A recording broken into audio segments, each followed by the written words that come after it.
Hello dear friends, welcome to Tech and Tech. In this video I teach how to create a private Instagram account. Please watch the video till the end and subscribe to the channel.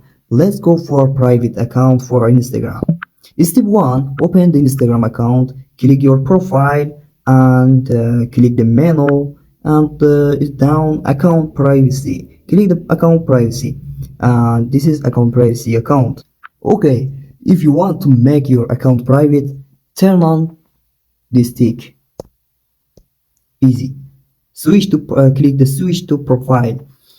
Switch to private account, and your followers will be able to see your photo and videos. Click the switch to private.